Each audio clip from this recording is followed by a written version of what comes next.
Et enfin, pour terminer cette cinquième vidéo, eh bien, on va voir ensemble si vous avez les 5 choses indispensables à votre actif pour tout simplement réussir dans votre positionnement de niche.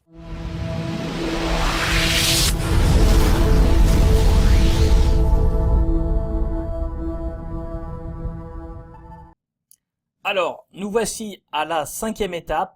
Et à cette étape, on va se poser là encore une question qui est très importante. C'est la question qui consiste à se demander si vous avez des gros concurrents qui dominent votre marché de niche. Alors, le fait qu'il existe une concurrence sur votre marché, est-ce que véritablement c'est un gros problème ou pas? En effet, on pourrait penser que ça l'est. À partir du moment où vous avez beaucoup de concurrents, eh bien, vous pouvez vous demander si vous allez vraiment avoir la capacité à pouvoir vous positionner et à percer sur cette niche. Mais en même temps, c'est pas forcément un problème. Pourquoi? Parce que tout simplement, s'il existe une concurrence sur votre marché de niche, eh bien, c'est tout simplement qu'il y a de l'argent à gagner. Et donc, forcément, ça veut dire que votre niche est un marché qui est assez dynamique, où il y a vraiment un potentiel. Donc, au final, on pourrait dire que c'est plutôt une bonne chose. Donc là encore, l'utilisation d'outils comme Google Planner ou Yoda Insight, comme on l'a vu dans les étapes précédentes, eh bien, va permettre de connaître et de mesurer le niveau de concurrence à laquelle vous allez avoir affaire. Mais le plus important, c'est de savoir si vous êtes en mesure ou pas, si vous serez en capacité à pouvoir vous différencier par rapport à cette concurrence. Vous différencier en termes d'offres produits ou de services, mais également vous différencier en termes de communication par rapport à votre concurrence, et puis vous différencier également en termes de délai de livraison par exemple, ou de mode de livraison. Bon, j'ai pas passé ici tous les éléments de différenciation, parce que sinon on en aurait pour beaucoup trop longtemps, mais il faut que par rapport à votre positionnement, il faut que vous déterminiez absolument si vous êtes en capacité à pouvoir vous différencier par rapport aux autres. Donc ça revient à vous demander qu'est-ce que vous avez de différent des autres, qu'est-ce que vous apportez de différent des autres, qu'est-ce que vous apportez en plus de ce que ne font pas les autres, de ce que n'apportent pas les autres. Et en même temps, vous allez vous interroger sur la façon dont vous allez communiquer pour insister sur cette différence que vous allez avoir avec les autres, c'est-à-dire vos concurrents. Donc on voit bien que finalement avoir de la concurrence sur votre marché de niche, c'est pas forcément en soi un problème, mais ça peut être assez facilement un atout. Donc on voit bien à travers tout ce qu'on vient de dire que avoir un marché de niche avec une certaine concurrence, c'est pas forcément un inconvénient, ça peut être un excellent atout dans la mesure où ça signifie que tout simplement votre niche, elle est plutôt dynamique, qu'il y a de l'argent à gagner, et c'est bien pour cette raison que vous avez d'ailleurs des concurrents, à chacun maintenant d'arriver à récupérer sa part du gâteau. Mais en même temps, il faut quand même admettre que dans certains cas, si vous avez de la concurrence, ça peut poser un certain nombre de problèmes. Tout dépend de la taille critique de vos concurrents, et tout dépend la part de marché qu'ils possèdent. Donc la première question que vous allez être amené à vous poser, ça va être celle qui consiste à se demander quels sont vos concurrents, est-ce que ce sont ou pas de gros acteurs, ont-ils de gros moyens, quels sont leurs moyens, quels sont leurs points forts, quels sont leurs points faibles, sont-ils adossés ou pas derrière à des structures financières, à des banques, etc. Bref, évaluez vraiment les moyens qui sont les leurs pour savoir si vous allez être capable ou pas de tenir la corde. Donc cherchez à évaluer la part de marché qu'ils représentent, cherchez également à savoir s'ils dominent déjà votre marché ou pas. Ont-ils déjà réalisé des intégrations verticales, ou est-ce qu'ils ont déjà quasiment verrouillé le marché, qui fait que ça va plutôt être très difficile pour vous lancer. Quand je fais référence à la notion d'intégration verticale, c'est que dans certains secteurs, par exemple, vous allez avoir des concurrents qui vont intégrer à la fois la fabrication, à la fois la distribution à travers la logistique, c'est-à-dire ils ont par exemple racheté tout un tas d'entreprises qui deviennent des filiales et qui vont leur permettre, je dirais, de faire des économies d'échelle et de réduire leurs coûts en mutualisant des moyens logistiques pour transporter leurs produits, enfin, toute la partie gestion des stocks, etc. Vous en avez d'autres par le jeu, là encore, des acquisitions de filiales. Eh bien, ils vont totalement truster comment dire, les sites de commercialisation pour vendre les produits. Donc, en fait, à partir du moment où ils intègrent vraiment toute la chaîne de valeur, ça risque d'être difficile pour vous pour pouvoir vous lancer. Alors après, je vous l'accorde, c'est sur des secteurs qui vont vraiment être sur des secteurs hyper concurrentiels peut-être ou très concurrentiels qui concernent des biens de consommation courante. Si on prend par exemple des secteurs comme celui de la remise en forme, eh bien là c'est pareil, vous avez des gros concurrents, c'est comme un peu le secteur de tout ce qui est perte de poids. Vous allez avoir des gros acteurs, des grosses industries derrière qui ont intégré déjà beaucoup de choses dans leur modèle économique. Vous allez avoir les fabricants d'éléments nutritionnels, vous allez avoir les fabricants par exemple de matériel de musculation, vous allez avoir donc les compléments alimentaires, j'en ai parlé, mais vous allez également avoir tous les acteurs qui vont faire du coaching par exemple sur ce sujet-là. Vous voyez, on peut comme ça intégrer tout un tas de secteurs ou de micro-secteurs au sein d'un même secteur d'activité. Et donc, si vous avez déjà des poids lourds sur le marché ou qui déjà, je dirais, commercialisent un certain nombre de produits sur votre niche, ça risque d'être difficile pour vous, à moins que vous ayez vraiment un produit ou un service à proposer qui se différencie totalement de ce que font les autres. Ben là encore, des gros acteurs, une grosse concurrence, mais plutôt que de penser à la confrontation brutale avec eux, avec cette concurrence qu'ils représentent, peut-être que vous avez, je dirais, des cordes à jouer en cherchant à établir des partenariats avec eux pour tout simplement commercialiser vos produits ou vos services. Mieux vaut des bons partenariats en se partageant un peu le gâteau plutôt que de s'affronter directement où au final tout le monde est potentiellement perdant. Donc ce qui est important surtout au final au regard de tout ça, c'est de bien évaluer en fait vos concurrents, leurs forces, leurs faiblesses et de voir comment vous pouvez vous positionner par rapport à eux. S'ils ont un avantage comparatif sur vous qui est trop important, vous aurez beaucoup de mal pour pouvoir percer, pour pouvoir vous développer, et donc la niche, elle est peut-être pas, c'est peut-être pas la meilleure des niches pour vous.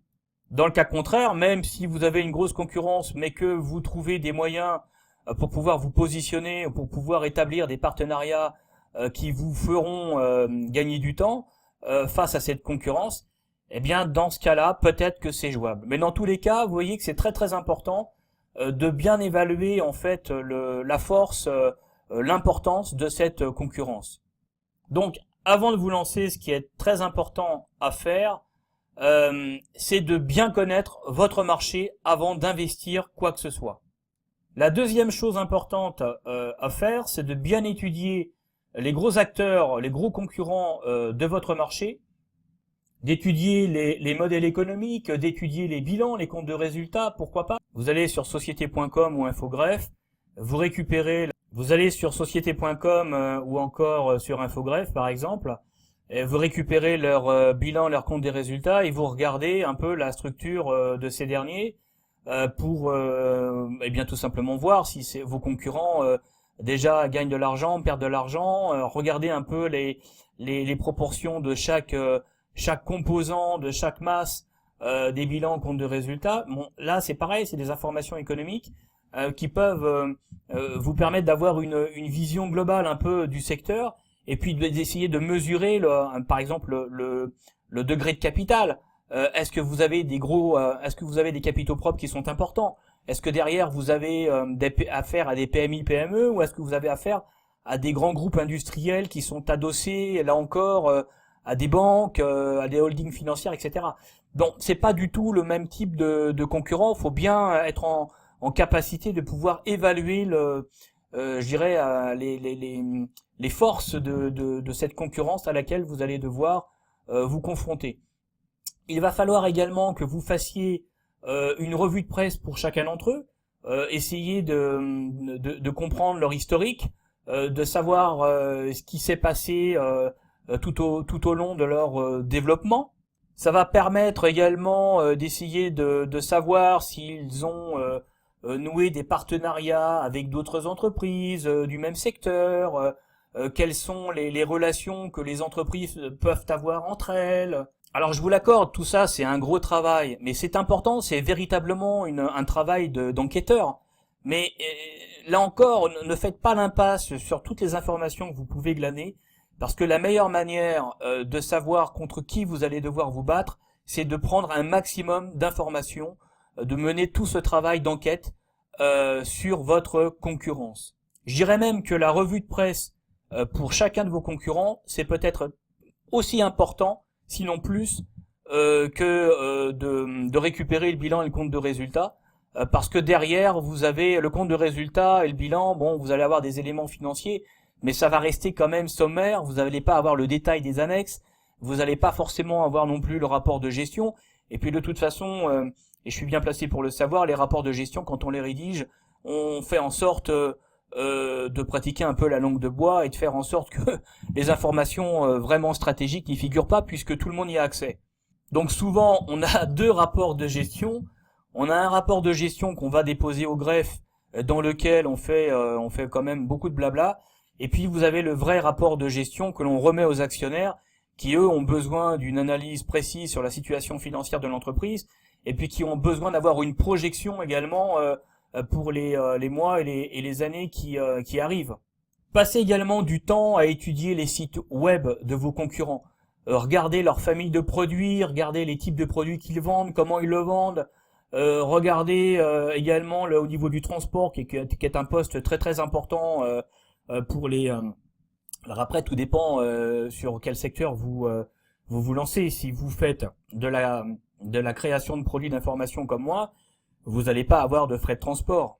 Je dirais que même que c'est le meilleur secteur qui soit pour pouvoir se lancer, parce que là, vous avez vraiment un modèle économique hyper rentable, parce que vous avez un niveau de charge fixe, de charge de structure, qui est très faible, en tout cas qu'on peut rendre vraiment très très faible. Mais si vous vendez des produits physiques, et bien derrière, c'est pas du tout le même modèle économique. Vous allez avoir beaucoup plus de charges de structure, beaucoup plus de charges fixes, qui sont de par nature incompressibles, et qu'il va falloir donc, par votre chiffre d'affaires, obligatoirement couvrir tous les mois. Donc tout ça, il faut y penser. Donc il faut aller voir les sites web de vos concurrents, regarder les familles de produits, regarder le type de produit, regarder comment ils le vendent, la logistique, par qui ils passent, quels sont les délais de livraison, etc., etc. Essayez de connaître également les sources d'approvisionnement. Est-ce que vos concurrents passent par le biais de centrales? Est-ce qu'ils sont propriétaires de ces centrales? Est-ce qu'ils sont adhérents à ces centrales? Ou est-ce qu'ils utilisent simplement cette centrale en payant un abonnement mensuel? Alors c'est pas anodin, parce que bon, ça veut dire que derrière, on peut très bien être une toute petite entreprise ne disposant pas de moyens logistiques énormes, mais derrière, on peut faire sous-traiter justement la logistique à des tiers dont c'est le métier. Bon, ça a un prix, mais par contre, vous gagnez un temps énorme, et puis vous gagnez aussi en efficacité. Donc tout ça, c'est à étudier, c'est à décortiquer. On est toujours dans la démarche quand même de l'enquête économique, mais c'est hyper important de vous renseigner au maximum sur le profil de vos concurrents. À qui avez-vous affaire? Contre qui vous allez devoir batailler? Et puis dernier élément de conseil qui est un peu l'évidence, mais on l'oublie un peu trop souvent. Surtout dans le dynamisme et dans l'action et l'état d'esprit qui est le nôtre quand on prépare un projet, quand on bosse sur un projet et que l'on s'apprête à lancer une entreprise, on est quand même, on est hyper motivé, on est gonflé à bloc, on est un peu euphorique. Surtout, ne surestimez pas vos capacités, évaluez bien vos moyens financiers avant de vous lancer contre de grands concurrents. Ayez quand même de côté une trésorerie, parce que bon, voilà, vous allez vous lancer, mais vous n'allez pas forcément générer du chiffre d'affaires tout de suite, et vous n'allez peut-être pas dégager de la marge suffisante tout de suite pour pouvoir vous payer un salaire et les charges sociales qui s'y rattachent. Alors c'est vrai qu'Internet aujourd'hui nous permet de lancer des business avec très peu de capitaux finalement. Mais ayez bien à l'esprit il vous faudra quand même un petit peu d'argent, il faudra quand même amorcer un peu votre business, ne serait-ce avoir un nom de domaine, avoir un hébergement, avoir un autorépondeur. Bon, ça va pas chercher loin, mais il y a quand même quelques dépenses à faire.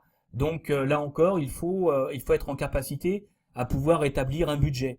Après, si vous vous lancez sur un projet de site e-commerce, bon, vous pouvez opter pour le dropshipping. Vous n'êtes pas forcément obligé d'acheter tout de suite auprès de fournisseurs, par exemple asiatiques, si vous faites de la revente en passant par le biais de plateformes comme AliExpress ou comme Amazon. Mais si vous décidez comme ça de vous lancer dans le e-commerce avec des produits physiques, mais là c'est pareil, il faudra prévoir quand même un peu de capital parce que faut acheter les produits et que vous n'allez pas forcément les revendre tout de suite. Donc tout le monde sait que le stock, eh bien ça coûte de l'argent, ça pompe de la trésorerie. Donc il faut être derrière, il faut anticiper ce type de problème. Et la meilleure manière de l'anticiper, c'est de faire un budget pour pouvoir justement estimer la trésorerie que vous avez besoin. Et puis naturellement aussi être en capacité d'évaluer votre besoin en fonds de roulement. Bon, enfin bon, je vais pas rentrer dans les détails parce que ça, on n'est plus là dans l'objet de cette formation gratuite sur la capacité à pouvoir choisir un marché de niche. Mais bon, vous voyez que choisir une niche, ça suppose de réaliser un certain nombre de travaux. On peut pas se contenter simplement à travers quelques éléments d'audience, de trafic sur des mots-clés, etc. On peut pas uniquement se caler là-dessus pour faire un choix quant à un marché de niche. Alors naturellement, tout dépend du secteur, tout dépend de la niche sur laquelle vous voulez vous lancer. Faut pas non plus rentrer dans un truc surdimensionné par rapport à la niche sur laquelle vous voulez vous lancer. Mais ce qu'il faut bien comprendre, c'est que il faut réaliser tous ces étapes-là, tous ces travaux-là. C'est important parce que si vous le faites pas, eh bien, en partant simplement d'éléments comme des volumes d'audience, des choses comme ça, si on se base uniquement que sur Google Planner, eh bien, vous risquez de vous lancer dans un truc sur une niche avec derrière déjà beaucoup de travail d'engagé, vous allez passer du temps, etc. Pour au final vous rendre compte que ça marche pas ou que vous auriez peut-être pas dû au final vous lancer sur ce truc-là. C'est quand même dommage parce que le temps c'est de l'argent et quand vous en perdez comme ça beaucoup, il y a un phénomène de découragement qui peut se produire et puis au final, eh bien vous avez perdu votre temps et c'est jamais bon. Alors voilà, on arrive à la fin de cette étape. Je vous rappelle que la question à l'origine, c'était de savoir si vous aviez des gros concurrents sur votre marché de niche. Donc là, vous êtes en mesure de répondre à la question. Alors maintenant, vous savez si vous avez en face de vous des gros concurrents ou pas, mais le plus important finalement dans tout ça, c'est de savoir comment vous allez faire pour pouvoir les affronter. Comment vous allez, quelles sont les actions que vous allez pouvoir mettre en place pour pouvoir vous différencier par rapport à eux.